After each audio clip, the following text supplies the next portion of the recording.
अरे कमला बहन, क्या तो सारा दिन मुंह लटकाए बैठी रहती है। अरे थोड़ा घर से बाहर निकला कर, घूमा फिरा कर, तेरी सेहत के लिए भी अच्छा होगा। क्या बताऊं जीजी, आप कह तो रही है कि मैं घूमा फिरा करूं, लेकिन क्या बताऊं, मेरे जी को कितनी टेंशन है ये मुझे ही पता है। इतनी टेंशन के साथ तो घर से बाहर भी ना निकला जाए और आप घूमने की बात करती हो। देख कमला, मुझे भी पता है कि तुझे बुढ़ापे में चिंता हो रही है।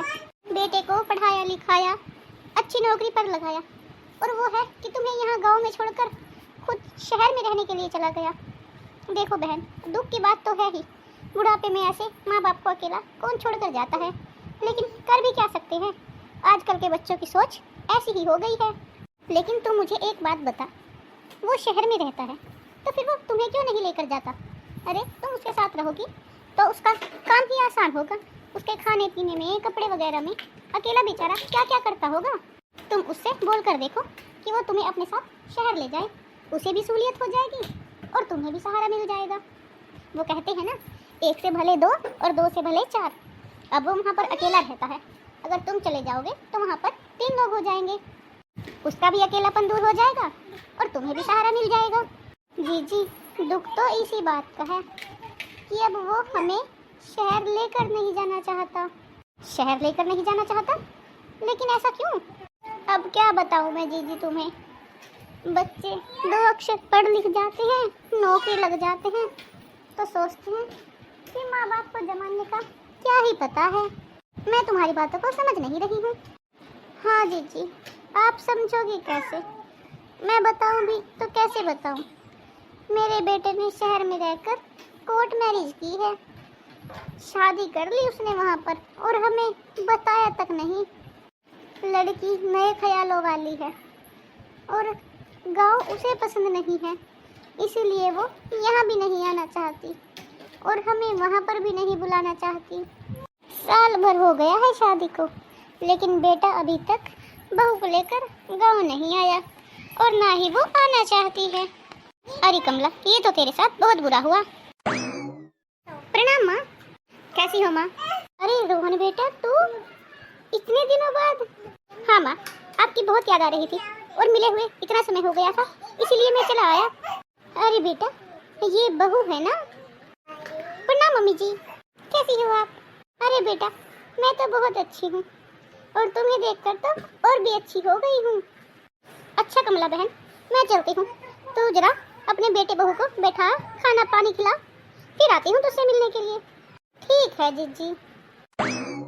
अरे बेटा, तुम खड़े क्यों हो? तुम यहाँ पर बैठो, मैं तुम लोगों के लिए चाय पानी लेकर आती हूँ। अरे मम्मी जी, आप क्यों तकलीफ कर रही है? चाय मैं बना लेती हूँ, आप अपने बेटे के साथ आराम से बैठकर बातें कीजिए। अरे नहीं बेटा, तुम सफर से आई हो, थक गई होगी, चाय मैं बना देती हूँ, उसके बाद रात का खाना तुम बना लेना, ठीक है? इससे तुम्हें भी कोई परेशानी नहीं होगी और मुझे भी नहीं होगी। ठीक है मम्मी जी, जैसा आप चाहें। देखिए जी, मैं यहाँ पर ज़्यादा दिन नहीं रुक सकती। मैंने आपको पहले ही मना किया था कि मुझे गांव मत लेकर जाइए, अगर आपको जाना है तो आप जाइए, लेकिन आपने मेरी एक भी नहीं सुनी और ले आए मुझे इस खटारे से गाँव में। तुम्हारे जिद करने पर मैं यहाँ आ गई हूँ, लेकिन मैं पहले ही बता देती हूँ, तुम अपनी माँ को जल्दी से जल्दी मना लो, ताकि हमें यहाँ पर ज़्यादा दिन रुकना ना पड़े और हमारा काम भी हो जाए। अरे नेहा, तुम चिंता मत करो, मैं माँ का इकलौता और लाडला बेटा हूँ, अपनी माँ को कैसे मनाना है ये मैं बहुत अच्छे तरीके से जानता हूँ। तुम चिंता मत करो, मेरी माँ 2 दिन में मान जाएगी, तुम बस 2 रात एडजस्ट कर लो यहाँ पर, उसके बाद तुम्हें तीसरी रात यहाँ नहीं गुजारनी पड़ेगी।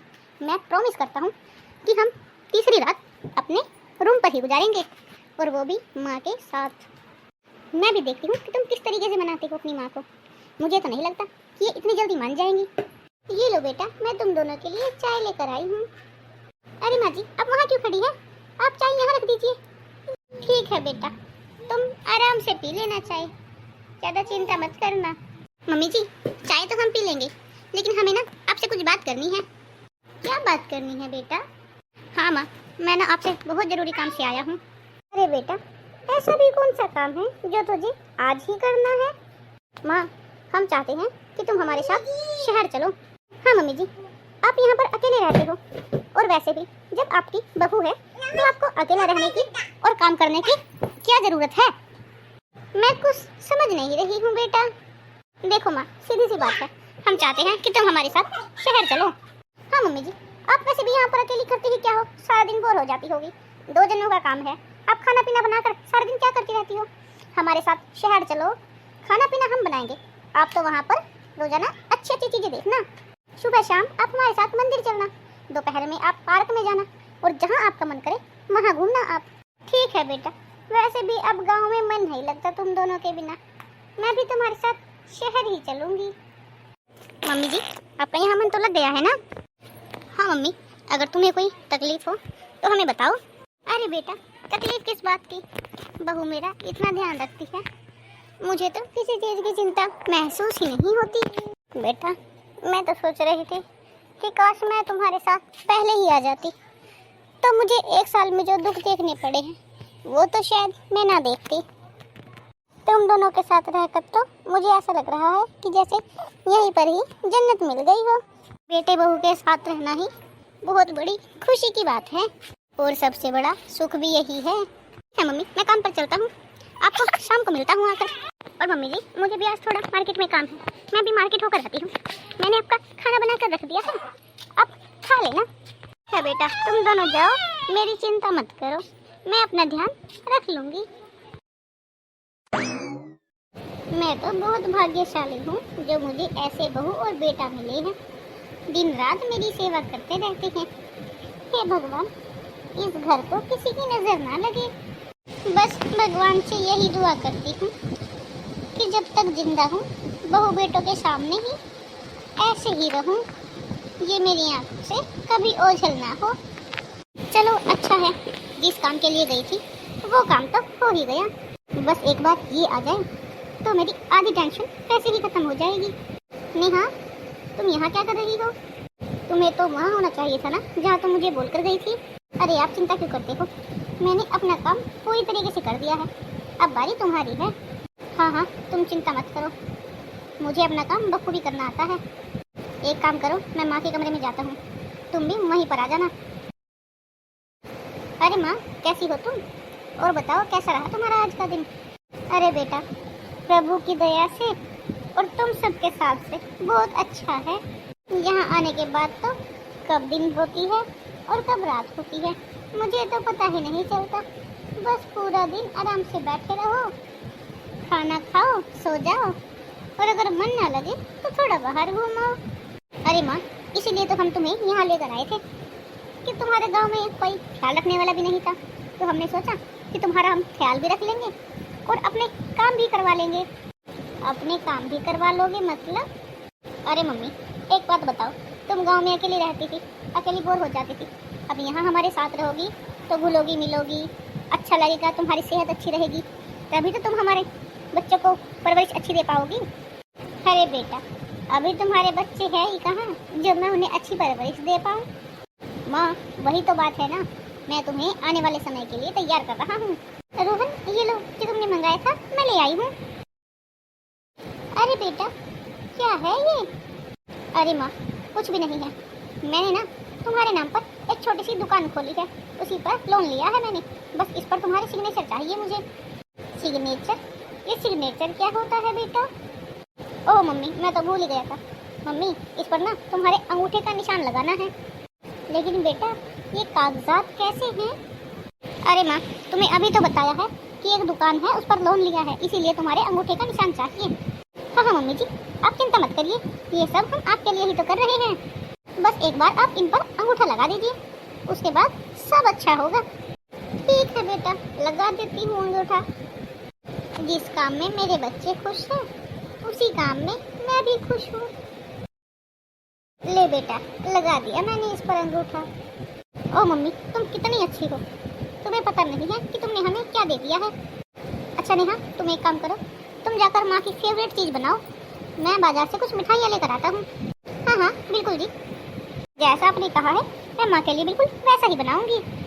हमें जो चाहिए था वो तो हमें मिल गया, अब चाहे मीठा बनवाओ या खट्टा, मुझे क्या फ़र्क पड़ता है, 2-4 दिन की ही तो सेवा है, कर लूँगी आराम से। जहाँ इतने दिन निकाल दिए वहाँ 1 हफ्ता और सही। अच्छा माँ, मैं भी निकाल निकलता हूँ, मुझे काम है। मैं आपको शाम को मिलता हूँ। सुनिए जी, आपने मुझे कहा था कि जब गांव की ज़मीन हमारे नाम हो जाएगी उसके बाद तुम माँ को वृद्धाश्रम छोड़ाओगे, लेकिन उन बातों को 6 महीने हो गए हैं और तुमने अभी तक अपनी माँ से बात नहीं की। अरे नेहा, मैं कोशिश करता हूँ लेकिन क्या करूँ, जैसे ही माँ के सामने जाता हूँ तो माँ से कुछ कहने की हिम्मत ही नहीं होती। अब तुम ही बताओ, ऐसे मैं उन्हें वृद्धाश्रम भेजने की बात करूँ तो कैसे करूँ? देखो, मैं इस मामले में कुछ नहीं सुनना चाहती। गांव की ज़मीन भी तुम्हारे नाम हो गई है और उस ज़मीन को बेचकर तुमने शहर में अपना रेस्टोरेंट भी ओपन कर लिया और ओपन किए हुए भी 2 महीने हो गए हैं, लेकिन तुमने अभी तक अपनी माँ का इंतजाम कहीं और नहीं किया। अगर तुम उन्हें वृद्धाश्रम नहीं भेज सकते तो तुम उन्हें अपनी किसी दुकान के पास रेंट पर रुकवा दो। लेकिन मैं उन्हें यहाँ और बर्दाश्त नहीं कर सकती। अरे यार नेहा, मैं भी क्या करूँ? चाहता तो मैं भी हूँ कि माँ को कहीं पर छोड़ आऊँ, लेकिन क्या करूँ, मेरी तो हिम्मत ही नहीं होती है उनके सामने जाकर कुछ भी बोलने की। क्या करूँ, इकलौता बेटा जो हूँ उनका। इकलौते बेटे हो तो श्रवण कुमार की तरह कुंवारे क्यों नहीं रह गए? शादी क्यों की थी तुमने? बहू, ये क्या तरीका है अपने पति से बात करने का? तुम्हारे अंदर शर्म लिहाज है या नहीं? देखिए मम्मी जी, मुझ में क्या है और क्या नहीं, ये तो आप ना ही कुछ बोले तो ज्यादा अच्छा रहेगा। जब आप लोगों को दिखाई दे रहा है कि हम दोनों के बीच में लड़ाई हो रही है तो आप चुपचाप कोने में खड़ी होकर हमारी बातें सुन रही है। अरे शर्म तो आपको आनी चाहिए। पति पत्नी की बातें कोई ऐसे छुप कर सुनता है क्या? पति पत्नी की बातें कमरे के अंदर की होती हैं। और ये जो तुमने किया है ना बहू, ये अच्छा नहीं किया है। तुमने मेरी जमीन धोखे से अपने नाम करवा ली। हाँ, तो इसमें कौन सा मैंने गलत किया है? तेरी सेवा भी तो की है मैंने। और वैसे भी तुम्हारे मरने के बाद तो वो जमीन हमारी ही होनी थी ना, तो मैंने तुम्हारे जीते जी करवा लिया, तो कौन सा गुनाह कर दिया? आखिर तुम्हारे बेटे का ही रेस्टोरेंट ओपन हुआ है, उसमें तुम्हारा ही परिवार का वंश आगे बढ़ाने के लिए ये सब किया है ना। मैं छाती पर तो नहीं लेकर जाऊंगी मरने के बाद। अगर मुझे पता होता कि तुम मुझे इसलिए शहर लेकर जा रही हो कि तुम्हें मेरे गाँव की जमीन चाहिए थी, तो भगवान कसम मैं तुम्हारे साथ एक कदम भी नहीं बढ़ाती। मैं तेरे इस घर में पाँव भी नहीं रखती आकर। हाँ तो ठीक है, रोका किसने है? जहाँ जाना है वहाँ जाओ, तुम्हारे लिए दरवाजे हमेशा खुले हैं। और ये उम्मीद मत करना कि मैं तुम्हें दोबारा इस घर में घुसने दूंगी। हाँ हाँ, जा रही हूँ।